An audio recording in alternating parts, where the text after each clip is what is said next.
말씀은 이제 지난주에 이어지는 말씀이에요. 이제 사도 바울이 마지막 에베소에 있는 장로들을 이제 불러다 놓고 이제 고별 설교 마지막 당부의 이야기를 하는 내용입니다. 전도 여행 12년간의 전도 여행을 마무리하면서 그가 느꼈던, 그리고 그가 세웠던, 그가 전했던 많은 말씀들을 이제 마무리하는 시점에서 이 에베소에 있는 장로님들께 이제 권면의 말을 하는데, 특별히 에베소 교회는 바울의 전도 여행 중에 가장 오랫동안 공들여서 말씀을 전하고 또 그들과 함께 하면서 3년이라는 시간을 밤낮 눈물로 가르쳤다, 이런 표현이 나오잖아요. 그만큼 공을 들였던 교회가 에베소 교회입니다. 처음 제가 이 본문을 묵상하면서 우리 김동호 목사님이 예전에 그런 말씀을 하셨어요. 있으나 마나한 사람이 되자, 뭐 이런 설교를 하신 적이 있거든요. 여러 번 반복하셨기 때문에 이제 자주 들었긴 하지만 처음 들었을 때 참 충격적이었습니다. 보통 사람들은 꼭 필요한 사람, 쓸모 있는 사람, 내 존재의 가치를 내가 뭔가 능력이 있다, 내가 당신에게 필요하다라는 걸 통해서 증명하려고 하잖아요. 하지만 그걸 뛰어넘질 못하고 이제 거기에 머무릅니다. 내가 이렇게 헌신하고 이렇게 많은 것을 베풀었으니 내가 이제 대접을 받아야 된다, 이런 생각을 한다라는 거잖아요. 하지만 이제 그것을 이제 과감하게 벗어버리는, 있으나 마나한 사람, 그러니까 꼭 없어서는 안 될 존재를 넘어서 내가 없어도 되는 그런 가족, 그런 교회, 그런 공동체가 되어야 된다라는 이야기였습니다. 그런데 보통 사람들은 그 다음 단계로 나아가지 못하더라라는 거였어요. 성경에 보면 모세라는 아주 위대한 인물이 나옵니다. 잘 아실 거예요, 그렇죠? 이스라엘을 이집트의 대제국으로부터 탈출시킨 민족의 위대한 지도자 모세입니다. 그가 120세가 되던 해 죽게 되는데요. 성경은 그 장면을 어떻게 묘사하는지 한번 같이 읽어볼까요? 같이 읽겠습니다. 시작.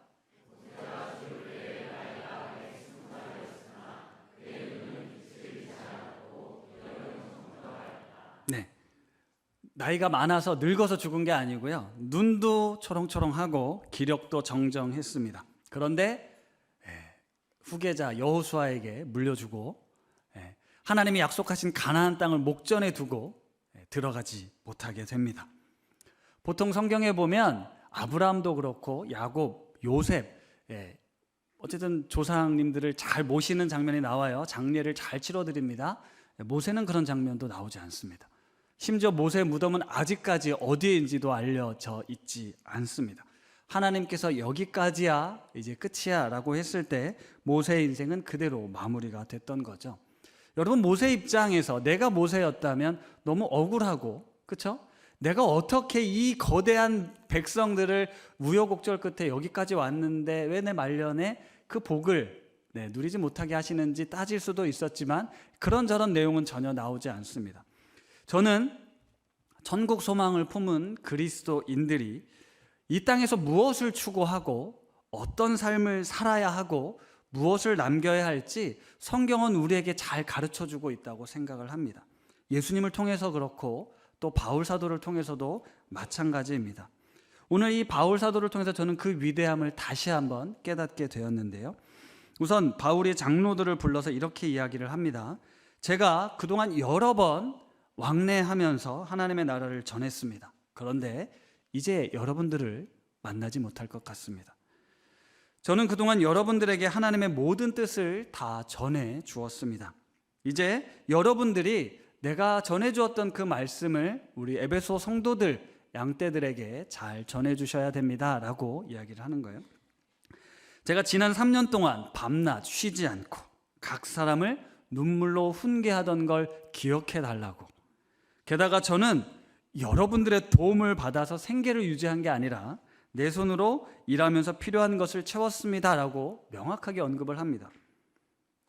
이게 무슨 말이냐면, 제가 여러분들에게 내 삶을 희생하며 밤낮 쉬지 않고 애쓰고 노력한 것은 여러분들이 나에게 무언가를 해줬기 때문이 아니다라는 겁니다. 내가 예수님께 받은 그 은혜, 그 복음을 그저 전해주었을 뿐이라는 거예요. 내가 열심을 다해 섬긴 것이 무언가를 얻어내기 위함이 아니었다라는 거예요. 그저 내가 받은 은혜의 복음을 전하는 사명, 그것을 위해 내 삶을 기꺼이 헌신했다. 그리고 이제 그 모든 것을 내려놓고 바울은 미련 없이 또 다른 곳으로 향해 나아가고 있는 겁니다. 그게 사도행전 20장 24절. 사도행전 20장 24절 뭐 기억나는 거 없으십니까? 지난주 9월의 암송구절, 그리고 온가족 이벤트로 암송해서 촬영해서 보내달라고 밴드에 올려달라고 했는데 참여율이 너무 저조해서 제가 연장을 더 할까요? 그랬더니 그냥 약속된 대로 끊읍시다 했는데 왜 그랬을까? 목회자의 말이 권위가 없는 것일까? 네, 그게 아니라 우리 교회는 다 저 닮아서 극내향성들만 모여있기 때문에 얼굴이 나오는 게 좀 부담스러웠을 거다라고 넘어갔습니다. 그래도 한 번 더 암송해 보겠습니다. 지금 같이 한번 암송해 볼까요? 시작.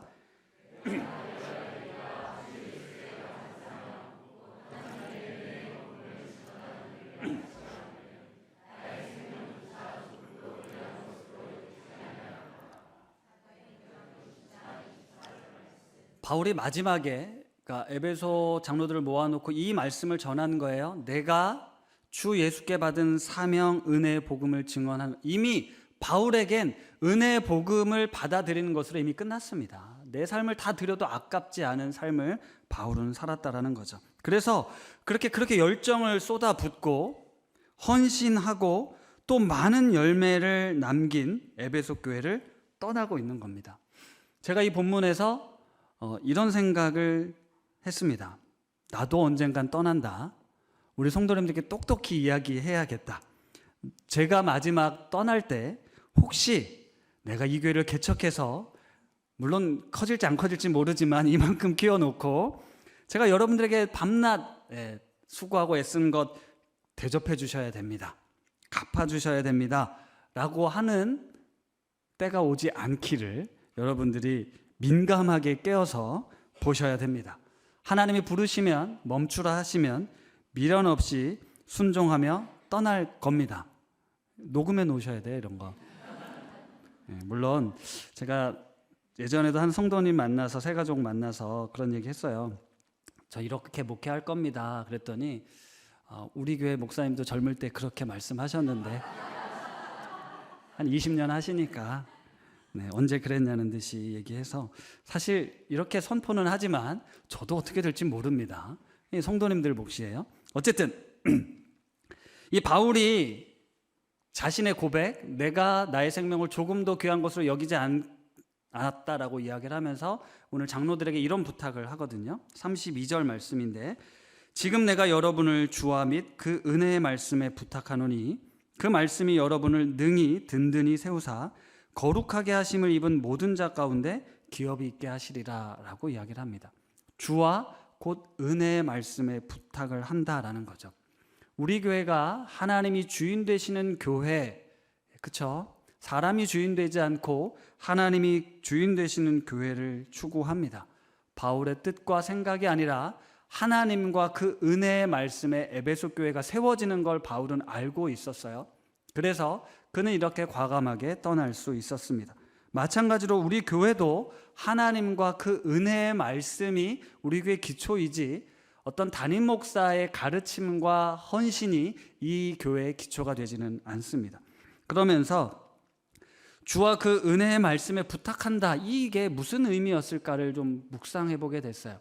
주와 곧 은혜의 말씀은 도대체 뭘까? 여러분, 바울은 예수님을 만나기 전에 율법주의자였습니다. 그렇죠? 바리새인 중에 바리새인이었고 가말리아의 문화에 많은 지식을 쌓았던 인물이었어요. 그는 율법을 지키지 않는 자들을 정죄했고 예수를 따르는 사람들을 잡아다 죽일 만큼 율법에 충성을 다했습니다. 율법이 자신의 민족의 정체성이었고 구원의 기초라고 생각을 했기 때문이에요. 그는 구약에 대해서 너무너무 잘 알고 있었습니다. 하지만 구약의 예언이 이 땅에 오신 예수 그리스도로 성취되었다라는 걸 바울이 예수를 만난 이후에 완전히 뒤집어지게 되잖아요. 그게 은혜의 복음이었어요. 내 열심으로, 내 능력으로 하나님 앞에 구원에 이를 수 있다라고 했었던 바울을 깨뜨리시고 예수 그리스도의 십자가 은혜와 사랑이 너를 새롭게 한다, 너를 구원에 이르게 한다라는 그 은혜의 복음을 바울은 알게 됐습니다. 그렇게 해서 바울이 은혜의 사도가 된 거예요. 여러분, 성경은 하나님의 감동으로 쓰여졌고 수세기에 걸쳐 수많은 저자들에 의해서 기록이 된 책이 성경입니다. 구약 성경은 고대 근동을 배경으로 쓰여진 책이고, 신약 성경은 그리스 로마 문명 시대의 1세기에 쓰여진 배경을 가지고 쓴 이야기들입니다. 그런데 그때 그 이야기를 오늘날 똑같이 우리의 현실, 그냥 내가 경험하고 내가 알고 내가 누리고 있는 이 사회에 기초해서 그 말씀을 적용하는 건 쉬운 일이 아니라는 겁니다. 우리나라가 조선시대, 고려시대, 삼국시대 그 역사 속에 살아보지 않고 우리가 마치 그때를 평가할 수 없는 것처럼 성경 이야기도 마찬가지예요. 제가 무슨 얘기를 드리는 거냐면, 우리가 성경의 배경이나 당시 시대 문화를 너무 잘 모른다라는 겁니다. 몇 년 전에 우리가 몰랐던 1세기 교회라는 책이 나와서 우리 목회자들이 그 책을 사서 한번 같이 공부를 했어요. 그 책의 부제는 오늘의 그리스도인을 위한 사회사적 성경 읽기라고 적혀 있는데, 1세기의 그 시대적 배경 속에서 교회가, 성도들이 어떻게 신앙을 지켰고 살았는지에 대한 내용이거든요. 이걸 이제 사회사적 연구를 한 거예요. 내용은 뭐냐면, 우리가 그 사회적 당시 그리스도인들이 경험했던 사회 배경을 모른 채 그냥 오늘 이 성경 말씀을 문자적으로 내 마음대로 쉽게 해석하고 적용하고 있다. 그게 위험할 수 있다. 이제 이런 내용이에요. 그 당시의 문화를 잘 이해해야 된다는 거거든요. 근데 이 책에 대한 서평이 사실 저에게 확 와닿았어요. 뭐라고 써 있냐면, 초기 교회사 연구가 심각하게 부족한 한국 교회와 신학계에 반갑기 그지없는 일이다. 초기 교회사 연구가 심각하게 부족한 한국 교회, 이 한국 목회자들에게 하는 말이거든요.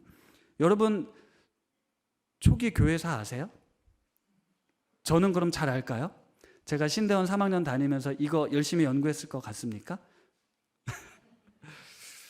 네, 우리가 그때 그 책을 보면서 우리가 이렇게 모르는 게 많았구나, 이게 이런 의미구나, 이렇게 해석할 수 있는 거구나라는 걸 우리가 하면서 우리 좀 더 공부해 봅시다 라고 이야기를 했는데, 요즘 점점 더 좌절감이 커지고 있습니다. 제가 신대원 시절에 구약의 역사, 초대교회사, 성서학, 이 두꺼운 책들을 내가 목회하면서 꼭 봐야지라고 책장에 고이 모셔두고 아직 책장도 펴지 않았는데 새로운 책들이 계속 쌓여가고 있는 거예요. 그 책장 앞에 서면 제가 어디든 숨고 싶습니다. 이 하나님에 대해서, 이 성경에 대해서 수많은 역사를 통해 학자들이 이렇게 연구해내고 있는 걸 내가 마치 짧은 지식으로 이것을 잘 아는 것처럼 설명하고 있는 일이 얼마나 이게 위험천만한 일인가라는 생각을 하는 거죠. 뿐만 아니잖아요. 성경뿐만 아니라 과학, 경제, 사회, 역사, 제가 참 너무 많이 위축됩니다. 그래서 드리는 말씀은 마치 목회자가 무언가를 다 아는 것처럼 여러분들에게 설명하고 있다고 해서 그게 무조건 맞을 거라는 착각은 하시면 안 됩니다. 우리 각자가 같이 질문하고 배워가야 돼요. 무엇보다 이 말씀, 하나님의 말씀 앞에 겸손해야 한다고 생각합니다. 우리 성도들도 그렇고 목회자들도. 마치 무언가를 통달하는 것처럼 하나님에 대해 자신 있게 말한다는 건 좀 위험할 수 있다라는 거죠. 그동안 한국 교회가 놀라운 성장을 이루었잖아요. 그런데 이 성공과 성장을 위해 성경을 자의적으로 해석하거나 문자적으로 해석하면서 예수의 복음을 아주 편협한 복음으로 바꿔놨습니다. 대표적으로 세상을 이분법적으로 나누는 거예요. 세상과 교회. 그래서 우리를 교회로 오게 했고, 천국과 지옥, 지옥에 가지 않으면 천국, 의인과 악인, 이렇게 대결 구도를 만들었습니다. 그래서 끊임없이 이곳에 와야 여러분들이 구원받을 수 있다라고 강조했고, 그래야 복을 받을 수 있다라고 해서 교회로 수많은 사람들이 몰려들었죠. 그런데 시대가 바뀝니다. 점점 변화해 갑니다. 그 속에서 교회는 세상에 노출되기 시작했고 성도들의 지식과 수준은 높아지기 시작했습니다. 그러니 교회는 점점 더 이걸 지키기 위해서 폐쇄적이고 독단적인 모습으로 그 울타리를 높게 치고 있습니다. 왜냐? 우리가 살아나야 되니까, 교회가 생존해야 되기 때문에 그렇습니다. 그래서 저는 우리 한국 교회가 기독교를 또 하나의 종교로 만들었다고 생각합니다. 바울이 은혜의 복음을 전했음에도 불구하고 다시 율법주의적인 종교로 다시 변화가 된 겁니다. 우리 성도들에게 주일 성수, 새벽 기도, 3일 예배, 수요 예배, 금요 기도회, 철야, 주일 오전, 오후 이렇게 모든 예배에 참여하고 봉사를 맡기고 헌금을 하면서 형식적인 종교 예식을 통해 우리가 하나님께 의무를 다하는 것으로 만들어버렸다는 거죠. 제가 예전에 중국에 위구르족이 있는 티베트 종교를 섬기는 곳에 단기 선교를 다녀온 적이 있어요. 거기에 가면 마니차라는 경전, 그 티베트 불교의 경전을 담아놓은 통이 있거든요. 통을 이게 사원에 한 몇 킬로 되는 사원 울타리에 이 통을 다 둘러 쳐놓습니다. 그러면 아침에 눈을 뜨면 가장 먼저 하는 일이 사람들이 지나가면서 이 통을 돌리는 일이에요. 왜 그런가 봤더니 그 통에 말씀이 있는 거예요, 경전이. 근데 글을 잘 모르니까 한 번 돌릴 때마다 한 번 통독 하는 것으로 이야기를 합니다. 그러니까 이 사람들은 그 경전, 그 신성한 경전을 매일 아침, 점심, 저녁마다 돌면서 성경을 읽는 거예요. 경전을 읽는 거예요. 그럼으로써 내가 구원을 받는다, 이렇게 생각했다라는 거죠. 우리 한국교회가 어떠한가요? 우리에게 무엇이 남아 있습니까? 건물, 또 기독교라는 번듯한 틀은 남아 있지만 그 정신, 그 내용이 어떠하냐라는 거죠. 저는 바울이 이 에베소 장로들에게 은혜의 말씀에 부탁한다는 이 구절을 묵상하면서 은혜의 말씀을 사도 바울은 하나님의 사랑이라고 풀었을 것 같습니다. 그가 경험한 예수 그리스도의 은총 말이죠. 우리를 향한 하나님의 놀라운 사랑. 그동안 바울은요, 율법을 가지고 사람을 정죄하고 심판하고 비난하는 일에 앞장던 사람입니다. 그런 내가 예수 그리스도로 말미암아 구원받고 새 사람이 되었을 때 자비와 긍휼이 크신 하나님, 끝까지 사랑하시는 하나님, 그 하나님이 바로 은혜의 복음이었고 에베소 장로들에게 성도들을, 이 성도들이 살아가는 세상이 어떤지 아십니까? 그들이 얼마나 치열하게 처절하게 그 에베소라는 도시에서 신앙을 지키는 줄 아십니까? 그들에게 이 은혜의 복음으로 그들을 지켜주십시오라고 부탁을 했다라는 거예요.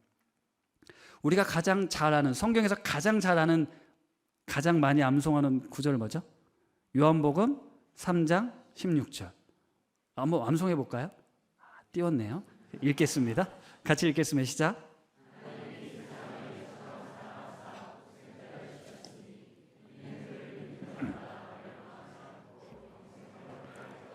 아멘. 다음 페이지 좀 이따 띄우겠습니다.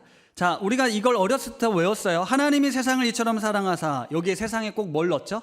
내 이름을 넣습니다. 하나님이 상윤이를 사랑하사 독생자를 주셨으니 영생을 얻게 하려 하심이다 라는 거였습니다. 그런데 요한복음 3장 16절에 끝나지 않고 17절에 이런 말씀이 나와요.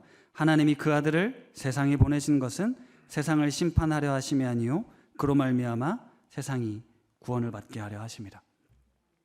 하나님이 그 아들 예수 그리스도를 보낸 이유는 상윤이를 위해서 보낸 게 아니고 세상을 위해서 보냈다라는 겁니다. 그동안 우리는 요한복음 3장 16절을 나를 위한 복음, 나의 구원을 위한 복음으로 받아들였는데 하나님의 계획은 온 세상을 향한 구원의 계획이 있었다라는 거예요. 바울이 에베소 성도들에게, 그리고 자신이 지금 예루살렘, 이제 로마, 스페인까지 꿈꾸면서 이 복음, 이 은혜의 복음, 이 구원의 복음을 전하기 위해 자기의 생명을 조금도 아까워하지 않은 삶을 살았다라는 겁니다. 그래서 에베소 장로들에게 이 은혜의 말씀에 부탁했다라는 것, 아데미 여신을 섬기고 있는 에베소라는 도시에서, 온갖 우상으로 가득한 도시에서 하나님이 우리의 진정한 구원자다, 로마의 질서 속에, 로마의 힘과 권력에 지배당하고 있었던 세상 속에서 예수 그리스도가 진정한 왕이며 그분이 걸어가셨던 십자가의 길이 이 땅에 하나님의 나라를 완성하는 그 길이다 라는 것을 전하라는 거였습니다. 여러분, 그 사도행전 19장에 보면 바울이 에베소에서 복음을 전할 때 어떤 소동이 일어나냐면요, 그러니까 바울이 전하는 복음 때문에 많은 사람들이 예수님을 믿게 되잖아요. 소동이 일어나지 않습니까? 그래서 더메드리오라는 이 우상을 은으로 만들어서 팔던 사람이 이 사람들을 동요하며 장사가 안 되니까요. 그래서 이 사회를 혼란스럽게 하는 사람이 있다. 그래서 막 사람들을 선동해가지고 가이오와 아리스다고라는 사람을 끌어다가 죽이려고 해요. 이 바울 때문에 흥분해가지고 그 극장에서 사람들이 뭐라고 외치냐면 크다 에베소 사람의 아데미여, 우리에겐 아데미 여신이 우리를 지키고 우리를 살게 한다. 다른 어떤 것도 필요 없다라고 성난 군중들이 큰 소리로 외치는 장면이 나와요. 지금 바울은 그 에베소에 살고 있는 성도들이 어떤 어려움과 어떤 고민과 어떤 아픔이 있는지를 잘 알고 있었다는 거예요. 그렇죠? 여러분, 우리는 모릅니다. 우리는 지금 너무 편안하게 예수를 믿고 있으니까요. 로마의 지배 질서 속에서, 로마 제국의 속국으로서 유대인으로 그리스도인으로 산다는 거 쉬운 일이 아니었죠.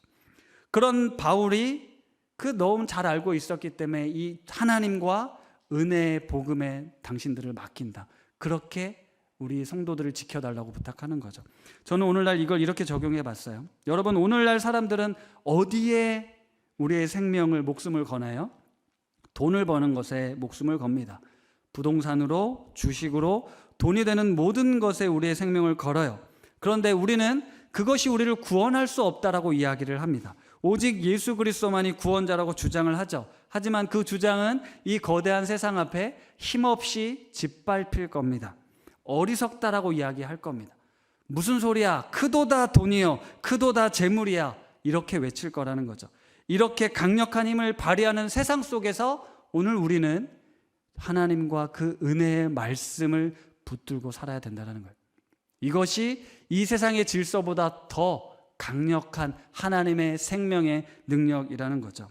그러면서 바울은 내가 범사에 여러분에게 모본을 보여준 것처럼 수고하여 약한 사람들을 돕고 주님께서 말씀하신 것처럼 주는 것이 받는 것보다 복되다 하심을 기억하고 자기 생명을 내어주는 삶을 살라고 권면합니다. 제가 청소년 사역할 때 이런 친구들이 있었어요. 어린 시절부터 부모님으로부터 신앙교육을 너무 빡세게 받은 거예요. 매일같이 가정예배를 드리고 성경을 하루에 몇 장씩 읽어야 되고, 그리고 자기 전에 꼭 기도하고, 심지어는 암송까지. 암송을 안 하면 밥을 안 주시는 분이 있었어요. 근데 이 아이들이 청소년이 됐습니다. 머리가 커졌어요. 부모님의 삶과 부모님의 가르침이 차이가 있는 거예요. 그러니까 신앙의 회의가 들기 시작합니다. 내가 뭘 믿고 있는 거지? 그래서 저는 우리 애들에게 강요하지 않습니다. 우리가 전하는 내용은 진리이고 너무너무 살면서 중요한 것이기 때문에 아이들에게 꼭 필요한 것으로 강요하고 있지만, 그 복음을 전하는, 그 내용을 전하는 사람에 의해서 영향을 받는다는 거예요. 그 전하는 사람에 의해서 영향을 받는다는 거예요. 바울이 이 은혜의 말씀을 부탁할 때 그게 왜 영향력이 있었냐면 바울의 삶이 그 말씀을 그대로 살아냈기 때문이라는 겁니다. 우리가 기독교를 아까 말씀드린 것처럼 하나의 어떤 종교로 전락시켜 버려서 다른 종교처럼 신이 있고 신을 모시는 신전이 있고 그 신에게 드리는 제사가 있고 그 신에게 잘 보이기 위한 인간의 행위들이 강조되다 보니까 우리 아이들은 그게 신앙인 것처럼 보인다라는 거죠.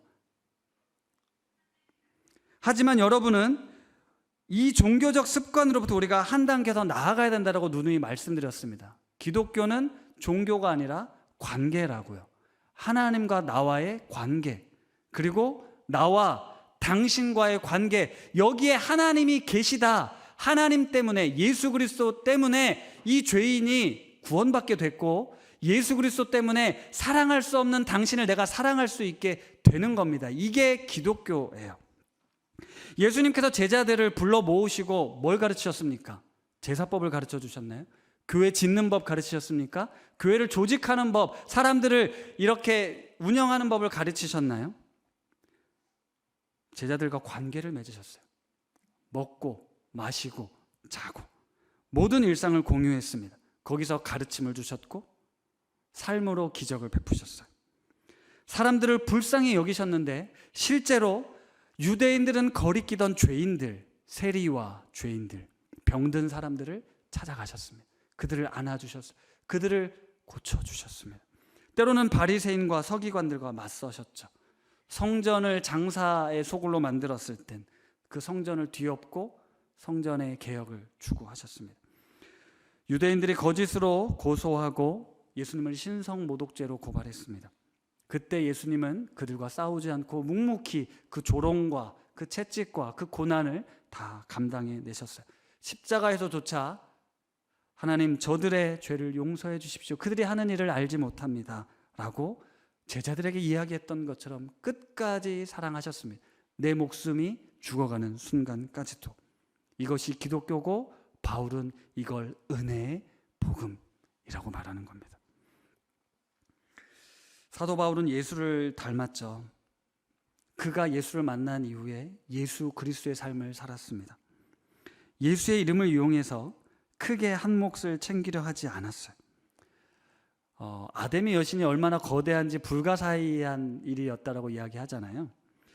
여러분, 에베소의 모든 사람들이 그 아담의 여신을 추종했습니다. 그런데 바울이 그 도시를 이렇게 완전 이렇게 혼란에 빠뜨린 거예요. 왜냐하면 바울에게 신기한 일들이 일어나거든요.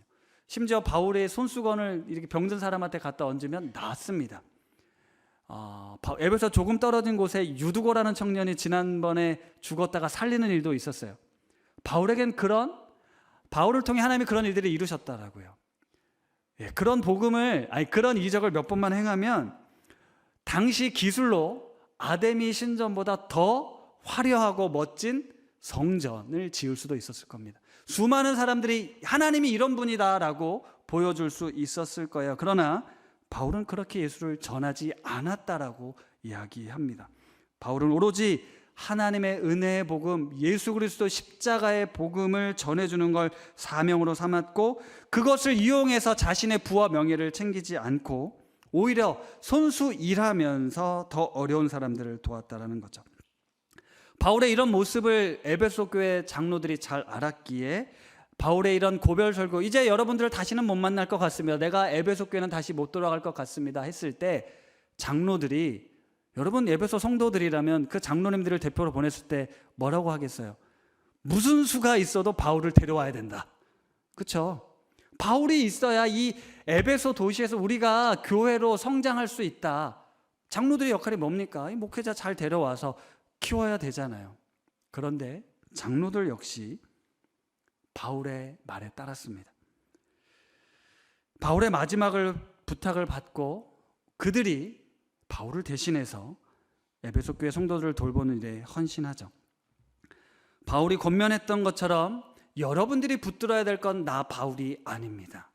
하나님과 그 은혜의 말씀을 붙드는 것이 우리의 든든한 기초입니다. 이렇게 바울의 본을 받아서 이 에베소 교회 장로들은 이 말씀 그대로 행하게 되는 거죠. 오늘 이 32절 말씀은 메시지 성경이 이렇게 번역했습니다. 같이 한번 읽어볼까요? 시작.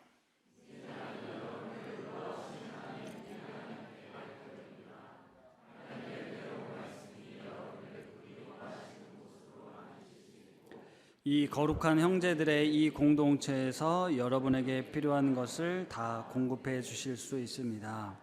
아멘. 하나님이 계시고 하나님의 말씀이 있어서 우리 공동체가 세워질 것이고, 이 거룩한 형제들이 교회 안에서 그 필요들을 다 채울 것이라고, 그래서 바울이 하나님께 당신들과 교회를 맡깁니다라고 이야기를 하는 거죠. 사람의 능력이나 사람의 지식이나 사람의 리더십이 교회를 세우는 게 아닙니다. 하나님과 그 은혜의 말씀이 우리 교회를, 우리 성도들을 세워가는 겁니다. 바울이 이렇게 할 수 있었던 이유는 그가 예수 그리스도로 충만했기 때문입니다. 예수님을 믿고 거듭나 새 사람이 되었을 때 자신에게 영원한 생명이 주어진 것을 알았기에, 나그네 된 인생길 무엇을 향해 가고 있는지를 알았기에 이 땅에서 누리는 모든 것들은 다 무익하다라는 걸 알게 되었죠. 빌립보서 3장 7절에서 9절, 그러나 무엇이든지 내게 유익하던 것을 내가 그리스도를 위하여 다 해로 여길 뿐더러 또한 모든 것을 해로 여김은 내 주 그리스도 예수를 아는 지식이 가장 고상하기 때문이라. 내가 그를 위하여 모든 것을 잃어버리고 배설물로 여김은 그리스도를 얻고 그 안에서 발견되려 함이니, 내가 가진 의는 율법에서 난 것이 아니오 오직 그리스도를 믿음으로 말미암는 것이니 곧 믿음으로 하나님께로부터 난 의다. 예수님을 통해 내가 이렇게 새 사람이 되었다. 예수 그리스도가 가장 고상하고 가장 귀한 것이다. 그 외의 것들은 배설물과 같다라고 바울은 고백한 겁니다. 어제 하나씩 우리 말씀 들으신 분들 보통 토요일 날은 많이 안 들으세요. 오늘 안 들으신 분은 꼭 들어보십시오. 여기 우승훈 집사님, 우리 미디어부에서 수고해 주신 우승훈 집사님의 간증에 이런 내용이 잘 담겨져 있어요. 50평생 살아오면서 좋은 신앙인으로 살아온 줄 알았지만 올해 상반기의 삶을 통해서 예수 그리스도를 정말 만나고 나니 내 삶이 예수로 충만하니 모든 것이 감사더라. 가족들, 교회, 직장, 그 모든 것, 세상의 걱정과 근심으로부터 승리할 수 있었다라고 고백하고 있는 간증이 있는데요. 한번 꼭 들어보십시오. 바울은 자기 욕망과 자기 뜻을 위해 하나님을 이용하지 않았어요. 우리의 신앙이 예수를 잘 믿음으로 내가 이 땅에서 무언가 잘 되는 걸 원하는 게 아니라는 겁니다. 바울은 그걸 깨달았다라는 거예요. 하나님의 나라와 그 영광을 위해 자기 삶을 기꺼이 내어드리는 삶을 살았다라는 거죠. 그게 오늘 우리 그리스도인들이 살아야 될, 본을 받아야 될 모습입니다. 말씀을 마무리할게요. 바울은 예수님을 만나 인생이 바뀌며 그는 이방인의 사도로 복음의 확장을 위해 귀하게 쓰임 받았지만 그는 전도 여행을 하고 이방인을 만나 복음을 전하고 때로는 유대인들을 포기하지 않고 복음을 전해야 된다는 것을 알게 되면서 이 은혜의 복음은 예수 그리스도의 십자가 사랑이다라는 걸 더 깊이 깨닫게 됩니다.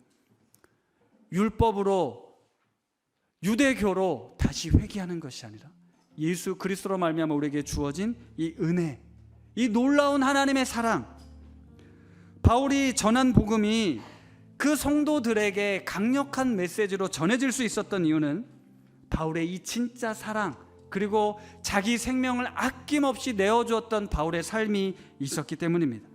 3년이나 밤낮 쉬지 않고 눈물로 각 사람을 훈계했던 그 바울, 그것은 영혼을 향한 진정한 사랑 때문이었죠. 사랑하는 우신가족 여러분, 바울이 예수님의 말씀을 실제 삶으로 살아냈습니다. 예수님께서 이 땅을 살면서 우리에게 보여주신 끝까지 사랑하는 삶을 그는 자신의 생명을 조금도 귀한 것으로 여기지 않고 이 은혜의 복음을 전하는 일에 자신의 생명을 걸었습니다. 유대인과 이방인이 원수가 아니라 그리스도 안에서 하나가 된다라는 이 놀라운 이 파격적인 복음을, 그리고 이 이방인들에게 하나님의 사랑받는 자녀로 우리가 함께 살아갈 수 있습니다라는 이 복음을, 적자 생존과 약육강신의 세상 속에서 하나님의 사람들은 그걸 뛰어넘는, 초월하는 하나님 나라의 시민으로, 백성으로 살아갈 수 있습니다라는 이 은혜의 복음을 전해주었습니다. 그리하여 범사에 자신의 생명을 조금도 귀한 것으로 여기지 않고 예수 그리스도의 가르침을 따랐습니다. 우리 우신가족 여러분도 예수 그리스도로 충만하여져서 우리의 삶이, 우리의 얼굴이, 우리의 말과 행동이 하나님을 드러내는 신앙의 본이 되는, 그렇게 은혜의 말씀을 전할 수 있는 귀하고 아름다운 삶이 되기를 축복합니다.